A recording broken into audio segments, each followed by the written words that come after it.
the little crowned lady who spoke to shadows and kings alike. The world of Lumai was small, dry, and forgotten by most of the galaxy. Its sky was pale and dusty, and its cities were built from old metal and cracked stone. Long ago, humans had hoped this world would grow into something great. Instead, it became a quiet place under Chu's alien rule, a place where humans learned to keep their heads low and their voices soft. In the lowest district of the capital lived a little girl. She was small even for her age, with thin arms and calm eyes. People called her the Little Crowned Lady, though no one remembered who gave her that name. She never gave her real name to anyone. On her head rested a simple crown made of dark metal. It was not shiny. It had no gems. It looked old, as if it had been buried for many years before someone found it again. The girl wore it every day, even when she slept. No one had ever seen her without it. Most people believed the crown was only a strange habit. Some thought it was a toy. Others thought it was a sign of madness. But the shadows of Lumai knew better. In the narrow streets where light barely touched the ground, shadows moved when the girl walked by. They stretched toward her feet. They leaned close, as if listening. If she stopped, they stopped too. The people noticed these things, but they did not speak of them. On Lumai, speaking too much brought trouble. The girl lived in a small stone house near the edge of the lower city. An old man named Elias watched over her. He was not her father, and not her blood. He had simply found her one day, sitting alone in the ruins outside the city, wearing the crown and speaking softly to the dark. Elias had been many things in his life: a worker, a guard, a soldier long ago. Now he was only a watcher. He cooked simple food, fixed broken doors, and made sure the girl was safe. She spoke little, but when she did, Elias listened. One evening, as the twin suns dipped low and shadows grew long, the girl stood near the doorway. She looked toward the sky, her eyes calm and far away. "They are coming," she said. Elias paused. "Who is coming?" "The one who thinks he owns this world." Elias felt a chill.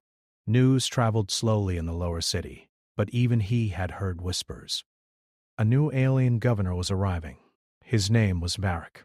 He was known for his hard rule and sharp punishments. The next day the city gathered in the central square. Humans stood on one side, silent and still. On the other side stood tall alien guards in dark armor. Ships hovered above, casting wide shadows across the ground. Varric arrived in a floating platform. He was tall, with gray skin and narrow eyes. His voice carried easily through the square. "This world is under my command now," he said. "Order will be kept. Any who resist will be removed." The crowd stayed silent. Then the little crowned lady stepped forward. She was small among giants, her simple clothes dusty, her crown dull under the sun. Murmurs spread through the crowd. Varric noticed her and laughed softly. "What is this?" he said. "A child playing ruler?" The girl looked up at him. Her voice was quiet, but it carried. "This world listens," she said, "not to you." The air grew still. Varric's smile faded. "Remove her," he ordered. The guards moved forward. As they did, clouds passed over the suns. The light dimmed. Shadows stretched across the square, growing darker, deeper. The girl did not move. She spoke again, softly. Enough. The shadows moved. They rose like waves, wrapping around the guards' legs, climbing their armor. The guards froze, unable to move. Gasps filled the square. The lights on the floating platform flickered. Varric stepped back, fear flashing across his face. The shadows did not harm anyone. They simply held them still, like firm hands. The girl looked at Varric. "Leave," she said. For a long moment no one breathed. Then the shadows slowly pulled away. The guards collapsed to the ground, shaken but alive. The lights returned. The sun shone again. Varric did not speak. He turned and left the square at once, his platform rising quickly into the sky. The crowd remained frozen, staring at the small girl in silence. That night Elias locked the doors and windows. His hands shook. You should not have done that, he said. They will come for you now. The girl sat calmly at the table. They were already coming. Elias looked at the crown more closely than ever before. Old memories stirred in his mind, stories from his soldier days. Stories of the first night, of human leaders who once spoke to things beyond light. You are not just a child, are you? He whispered. She met his eyes. I am small, she said, but I listen. Outside, the shadows gathered thick around the house, as if standing guard. Far above Lumai, in orbit, Varric watched the planet in silence. His hands trembled. She's real, he said to his aides. Send word. The old human key has awakened. And in the quiet house below, the little crowned lady closed her eyes as distant voices whispered her name from the dark. The little crowned lady woke before the suns rose, the shadows of her room stretching long across the walls. She touched the crown lightly, feeling its weight, though it was more than metal. It hummed quietly when she thought of distant things, distant people she had never met. Elias stirred in his bed but did not speak. He knew she had been awake for hours already. Outside, the city was stirring. Merchants dragged carts through the narrow streets, and the faint hum of hovering ships moved overhead. The people of Lumai avoided the little crowned lady's house, though not out of fear. They respected something they could not understand, something that had saved them, even without fully knowing why. A signal had arrived the day before. Varric's orders from orbit were clear. The girl must be brought to the floating city. There, the alien kings would see her. There, they would decide if her power was dangerous or useful. Elias had tried to resist. They will trap you, he said. They will test you like a wild animal. Do not go. The little crowned lady shook her head. I must, she said. The shadows say it is time. By mid-morning, a transport ship descended. Its hull was smooth and silver, catching the pale sunlight. A human pilot named Cora waited at the ramp. She was tall, with short dark hair and a calm voice. Come with me, Cora said. It will be faster and safer inside. The girl nodded. Shadows seemed to lean close to Cora as they stepped into the ship. The engines hummed quietly, lifting them above the city. Below, Lumai looked small, dusty, and ordinary. The flight was silent. The little crowned lady looked out the window, watching the pale clouds float past. Cora glanced at her occasionally, curious. You are brave, she said finally. Most humans would hide, scream, or beg. You do none of those things. The girl did not answer. She only touched her crown lightly and murmured to the shadows inside the cabin. They moved silently, curling around the walls, listening as if they knew secrets.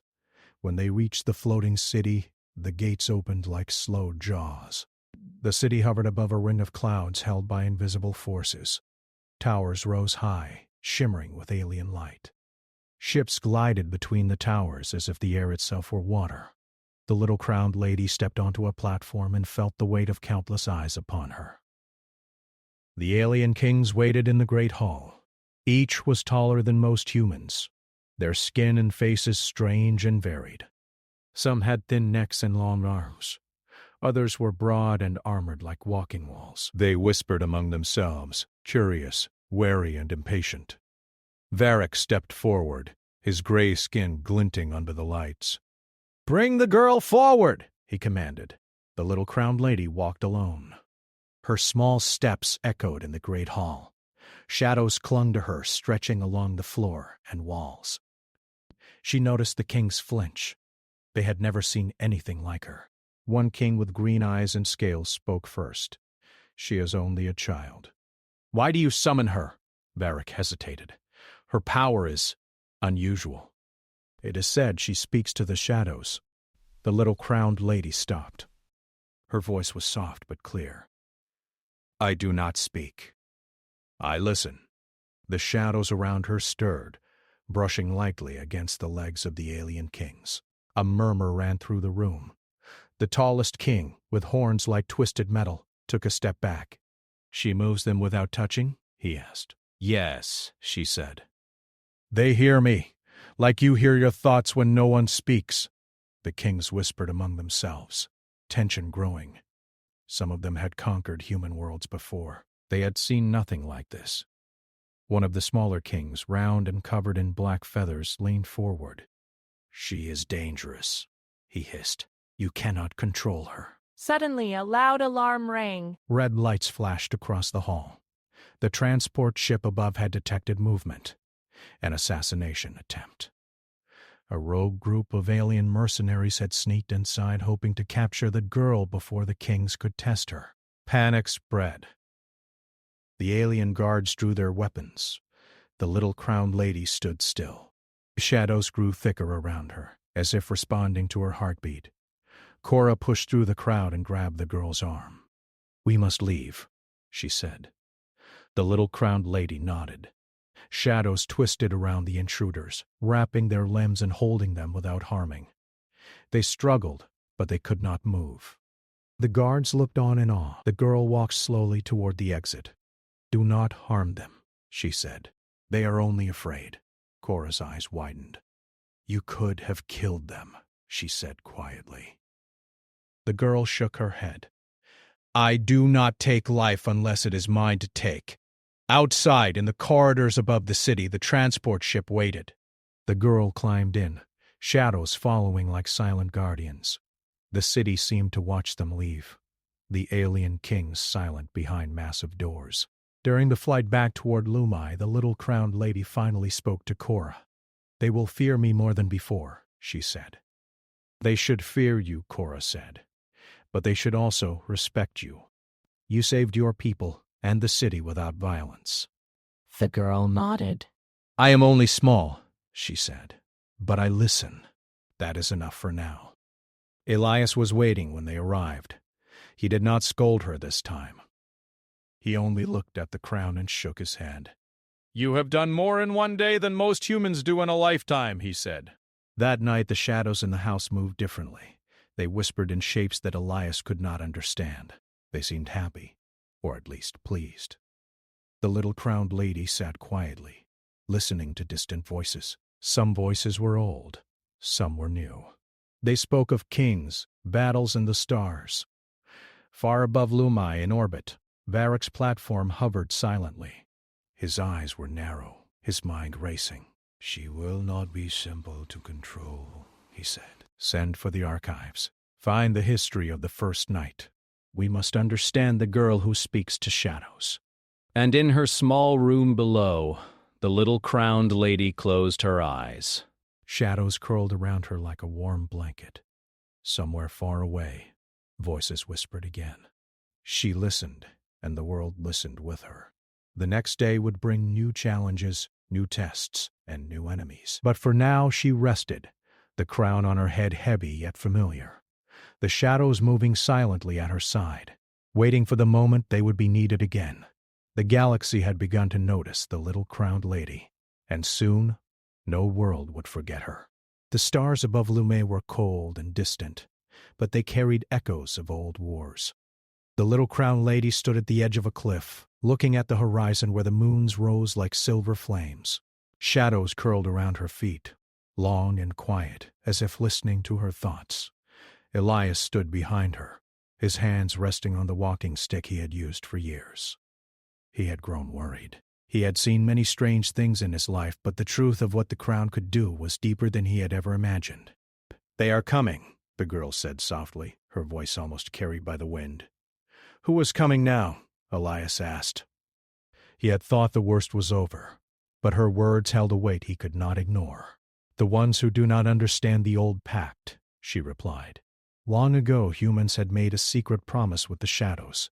They had called them allies in a war that spanned the galaxy. A war humans barely survived, but the promise had been broken, and the humans had been reduced to shadows of themselves. Few remembered the truth, and even fewer believed it. The little crowned lady had been born to restore that balance. She was small, but she was the last bridge between the shadows and the humans. She carried the crown, and with it the ability to speak to beings older than any star. Word came from the floating city. Varric had sent urgent messages. Other alien leaders had learned of the girl, and some were angry, some fearful. One alien commander, Othrin, had declared the humans guilty for ancient mistakes. He sent his fleet to the lower systems, striking without warning. The little crowned lady did not run. She walked through the empty streets of Lumai, her crown catching the pale light, shadows clinging to her feet.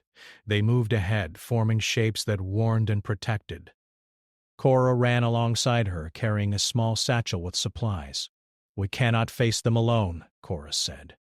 "Their fleet is huge. They will burn everything if we do not stop them." The girl stopped. She lifted her hand, and the shadows responded. They twisted and stretched, forming shapes taller than humans. Shapes that moved like silent soldiers. They are not our enemies, she said. "But they will listen if I ask." When Otherin's fleet appeared above Lumay, humans and aliens alike were ready. The little crowned lady walked to the center of the plains outside the city. The shadows rose around her like a living ocean. Ships descended, weapons glowing. Othrin's soldiers advanced, confident they would crush the humans quickly. The little crowned lady spoke once, softly, almost like a song. The shadows responded instantly. They wrapped around the ships, holding them in place. Weapons powered down, pilots frozen in midair. Not a single human or ally was harmed. From the bridge of a hovering ship, Othrin watched in disbelief. "What trick is this?" he shouted. "These humans have no fleet, no weapons. Why do they move the shadows?" The girl's voice reached him without moving her lips. "I do not move them," she said. "I only speak. They choose to listen." Fear rippled through the fleet. Some soldiers refused to fight, confused by the strange power. Others hesitated, unsure if they were dreaming. Shadows twisted around the largest ships, holding them in place, protecting the humans below. Cora watched in awe. "They obey her," she said. "They do not fear her, but they respect her." Elias stood at the edge, his hand over his mouth. He remembered the old stories of the first night, when humans had commanded shadows to protect worlds. He had thought those tales were myths. Now he knew they were true. The little crowned lady raised her arms, and the shadows moved like waves. She did not touch the ships, but they could not move. She did not shout, but her words carried across the fleet. Othrin called for retreat, but some of his commanders argued. They had never faced anything like this. They feared the power of the crown, and more than that, they feared the calm, small human who wore it. In the great hall of the floating city, other alien kings watched the news feeds. Their whispers grew loud. "She is not a child," one said. "She is a weapon we cannot control." "She is more than a weapon," another said. "She is the bridge." The battle outside ended without a single death. Humans and their allies stood unharmed, surrounded by the quiet, watchful shadows. Otherin's fleet retreated, leaving behind stunned soldiers and damaged ships.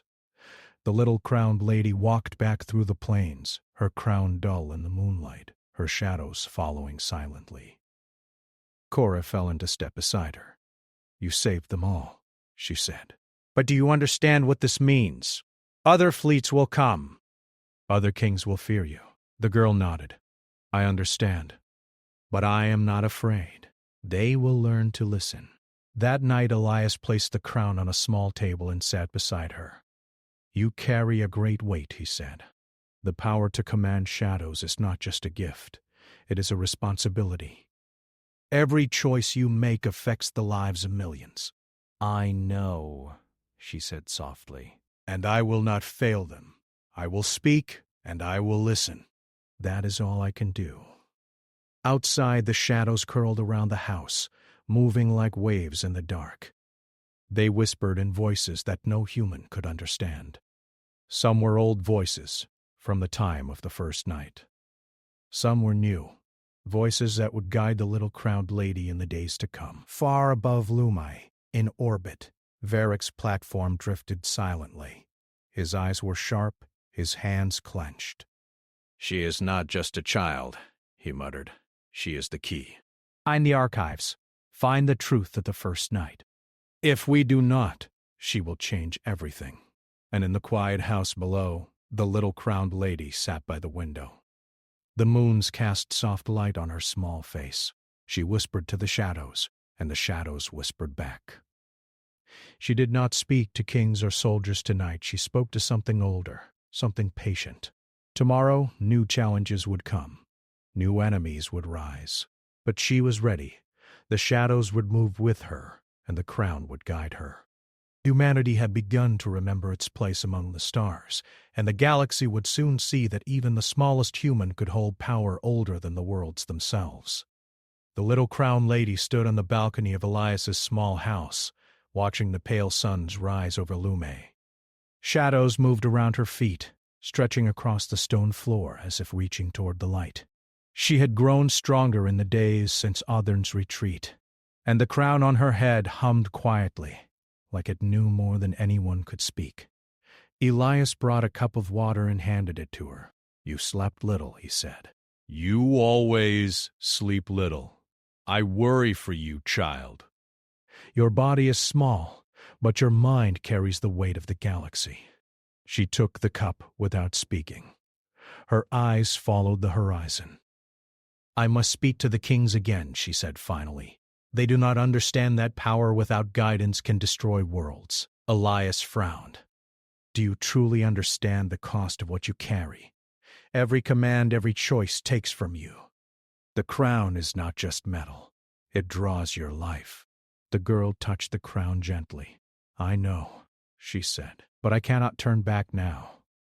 The shadows choose to follow, and humans need to rise." Word had spread through the human colonies and even to distant stations. Ships long silent began to respond to old commands, returning to orbit. Lost settlements lit up like stars in the darkness. Humans were waking, gathering, learning that they were no longer powerless. Cora arrived with news from the floating city. "The alien kings have called a meeting," she said. "They want you to speak to them. Some fear you, others want to control you. They say the crown must be tested again." The little crowned lady nodded. "Then we go," she said. Shadows twined around her arms and shoulders, flowing like a dark river. When they arrived, the great hall was full of murmurs. Aliens of many kinds had gathered. Some were armored like living walls. Others were thin and quick like hunting birds. They had heard of her power and feared it. They also wanted to control it. The little crowned lady walked slowly to the center. Her small steps echoed on the polished floor. Shadows followed her, stretching along walls and around pillars. Even the most confident kings hesitated. One of the larger kings, covered in blue scales, leaned forward. "We must test her," he said. "We cannot allow a human child to hold such power without proof." The little crowned lady lifted her head. "I do not seek proof," she said softly. "I seek balance. The shadows do not belong to me. They belong to all who listen." A murmur ran through the hall. Some aliens whispered to each other, confused. Some were angry. Others were curious. Suddenly alarms rang. Outside the city, reports came in.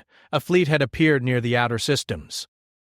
It was larger than any human fleet could hope to fight. Entire starports had been destroyed before humans could respond. The little crowned lady did not flinch. She stepped forward, raising her hands slightly. The shadows responded instantly. They twisted into forms taller than any human or alien, stretching toward the great windows of the hall. "They are not your enemies," she said softly.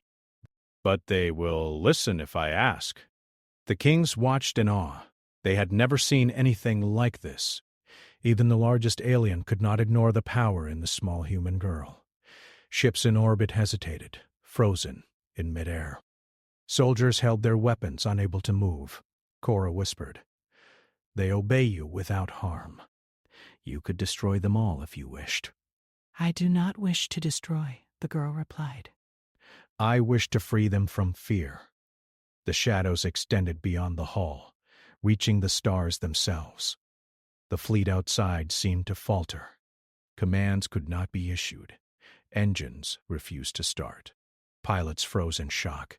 Varric watched from his floating platform, his eyes wide. "She commands them with words, not weapons," he muttered. "The crown is the key. We must understand its history, or humanity will change the galaxy before we are ready." The little crowned lady turned to the alien kings. "You fear what you do not understand," she said. "I do not command the shadows to fight. I only speak. They choose to listen. If you wish to live in balance, you must listen as well." Some kings backed away, terrified. Others nodded slowly, realizing the truth in her words. A new silence fell over the hall, heavier than any alarm. Elias placed a hand on her shoulder. "You have done more today than anyone could imagine," he said. "But remember what I told you. Each command drains you. One day the crown will demand more than you can give." The little crowned lady touched the crown lightly. "Then I will carry it," she said. "If it is my life that brings balance, I will give it." Outside, humans in the lower districts began to notice changes. Shadows moved without explanation, guiding workers, guarding children, and warning travelers of danger. The little crowned lady's influence spread quietly, like roots growing beneath the surface of the planet. Above Lumai, alien kings whispered to each other. Some plotted to remove her. Some plotted to control her. But all knew she had changed the balance of power forever. That night, the little crowned lady walked the streets of the city alone. Shadows followed silently, forming shapes that looked like old friends and forgotten allies. She touched the walls, the streets, and the people nearby, and they felt a calm presence, as if an unseen hand was guiding them. Cora followed at a distance, watching. "You carry more than anyone could imagine," she said. "I carry what must be carried," the girl said. "The shadows listen." The people listen. And soon the galaxy will listen, too. In the dark of night, Elias sat by the fire. He remembered the old stories. The first night, the ancient pact between humans and shadows. He had thought those stories were myths. Now he knew they were warnings and promises. Far above, Varric's fleet drifted silently, observing Lumai. He called for his advisors, demanding knowledge, history, anything that could explain the girl's power. "We cannot control her," he said, "but perhaps we can survive her." And in her small room below, the little crowned lady rested. Shadows curled around her like protective arms. She closed her eyes and listened, not to kings, fleets, or soldiers, but to something older. Something patient. Something waiting for the right moment to speak. Tomorrow, new fleets would come. New challenges would rise. New kings would test her, but she was ready. The shadows would move with her. The crown would guide her. And humanity would begin to take its place among the stars once more. The galaxy had begun to notice the little crowned lady, and soon, every world would know that even the smallest human could hold power older than the stars themselves. The little crowned lady stood at the edge of the plains outside Lumai. The air was thick with the hum of engines, the glint of alien weapons, and the sharp smell of ozone from ships in orbit. She was small, her crown dull in the dim light of the two suns, but the shadows at her feet moved like a living army. They stretched across the ground, rose along the buildings, and twisted toward the stars, ready to obey her will. Elias stood nearby, his old hands gripping his staff. He had seen war, but nothing like this. The human colonies were gathering for the first time in centuries. Ships long lost returned from forgotten systems, guided by old codes. Pilots remembered forgotten signals, and stations powered on after decades of silence. Humanity was rising again, and the galaxy was watching. Cora ran beside the girl, her breath quick but steady. "They outnumber us," she said. "Entire fleets stronger than anything humans have now. You cannot fight them alone." The little crowned lady looked out at the horizon, her calm eyes reflecting the distant suns. "I do not fight alone," she said. "They will listen, or they will fall silent. I speak, and they choose." Above, the alien alliance had gathered. Kings from many worlds, once rivals, now united to destroy the Shadow Bond. Their ships formed lines that blotted out stars. Their weapons glowed with deadly intent. They did not understand the crown, the girl, or the shadows she commanded. From the lead ship, a horned alien commander shouted, "Destroy them! End the humans and their shadows!" The little crowned lady lifted her hands slightly. The shadows around her surged. They stretched toward the sky, weaving through the air like dark threads. Ships froze in orbit, weapons powered down mid-charge. Soldiers gripped controls, unable to move. Cora's eyes widened. "They obey you without question. You could destroy them all." "I will not destroy," the girl said softly. "I do not take life unless it is mine to take. They only listen because I ask, not because I command." The fleets faltered. Even the alien kings hesitated, unsure what they faced. They had brought armies, weapons, and fleets to enforce power, but nothing could force the shadows to act against the will of the little crowned lady. She walked forward across the plains, her small steps echoing. Shadows twisted and rose, forming shapes taller than humans, longer than the largest aliens. They moved like silent guardians, protecting the humans and holding the alien fleet at bay. From his platform above Lumai, Varric watched in silence. "She does not fight," he muttered. "She frees." "She commands with nothing but voice and presence. The crown is more than a key. It is the heart of balance." The alien commander tried to shout orders. Weapons fired, engines roared, but the shadows absorbed nothing and reflected nothing. The fleet could not advance. The soldiers felt their bodies betray them, unable to move against a small human girl who spoke softly and carried an ancient crown. The little crowned lady raised her arms. The shadows responded like waves, reaching beyond the plains, beyond the mountains, toward the stars. She spoke, her voice carrying across the air, across ships, across worlds. "Stop this," she said. "Your fight is not mine. Humans are not your enemies. Your fear has led you here, but it can end if you listen." Some alien ships retreated, unsure what to do. Some soldiers lowered their weapons. Some kings whispered to each other, realizing the truth. The girl was neither child nor weapon, but something older, something patient, something beyond fear. Cora stayed close, her eyes fixed on the shifting shadows. "Do you feel it?" she asked. "They hesitate because they respect you. Not because they fear death, but because they know you understand life more than they do." The little crowned lady nodded. "I speak for balance, for life, for freedom from fear." Elias watched silently, remembering the stories of the first night. He had thought them myths.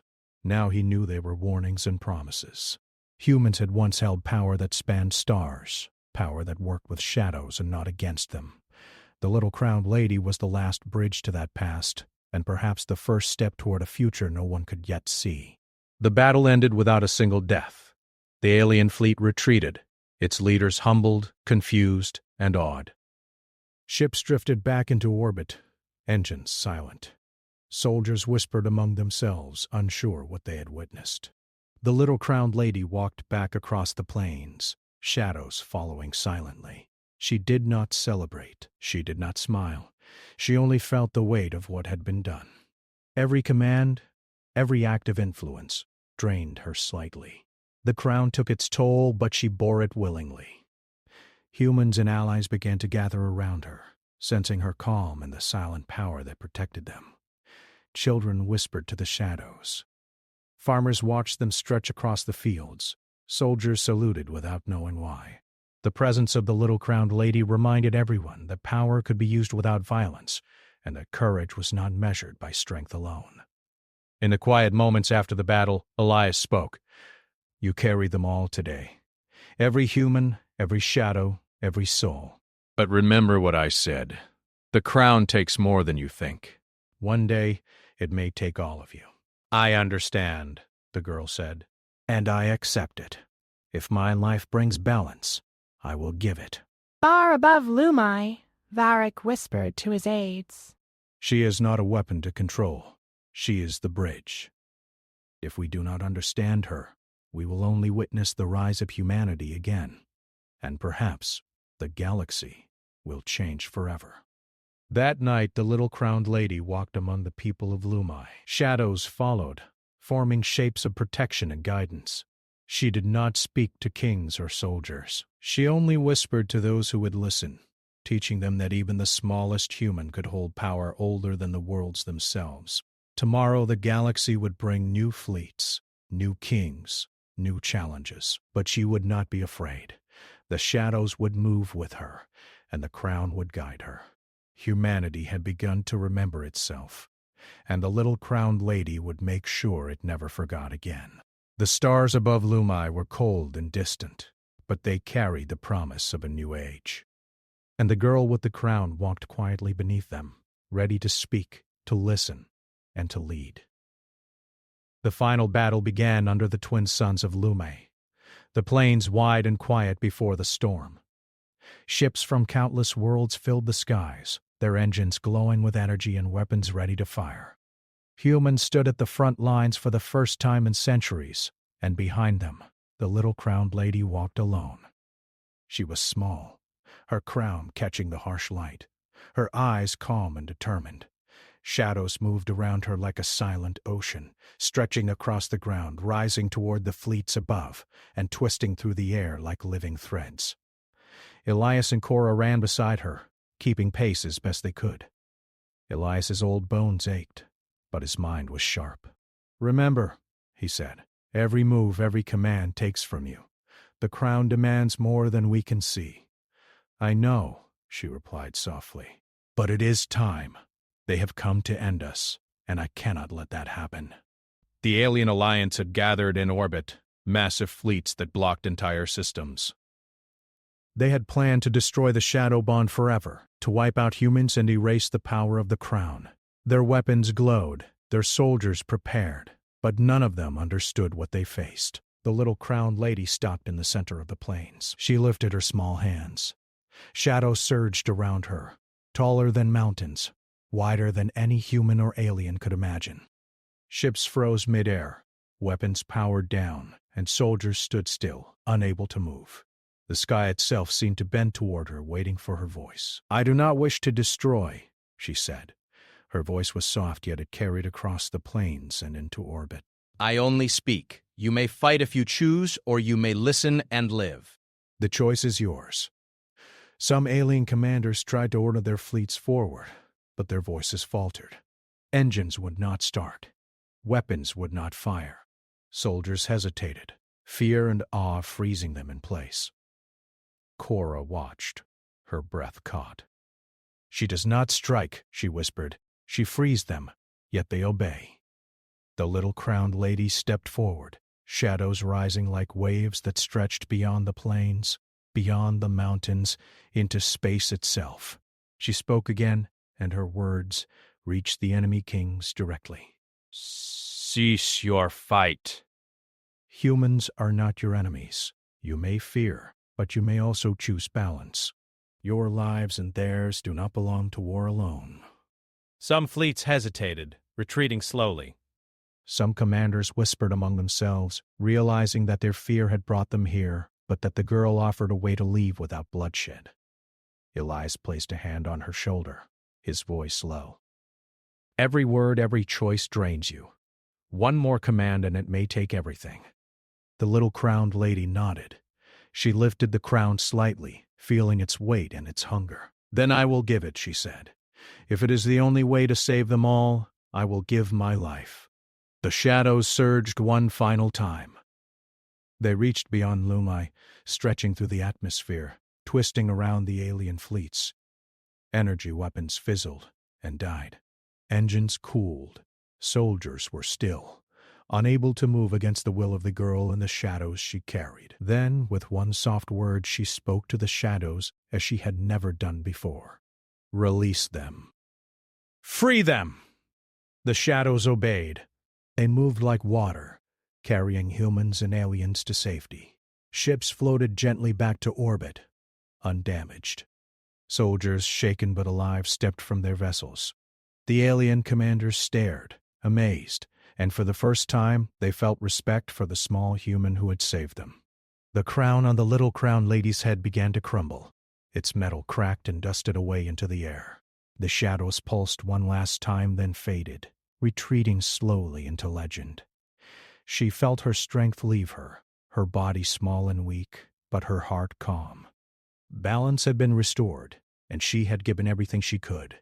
Humans and allies gathered around her, looking with awe and gratitude. Children whispered her name. Soldiers bowed quietly. Even alien commanders nodded, knowing that they had witnessed something older than war, older than kingdoms, older than the stars themselves. Elias knelt beside her. "You have done it," he said softly.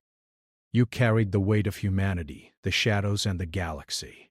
But now you may rest." The little crowned lady closed her eyes. Her life had been long in influence, short in years. She smiled faintly, hearing the soft voices of the shadows one last time. They whispered thanks and farewell, curling around her like a gentle wind before disappearing.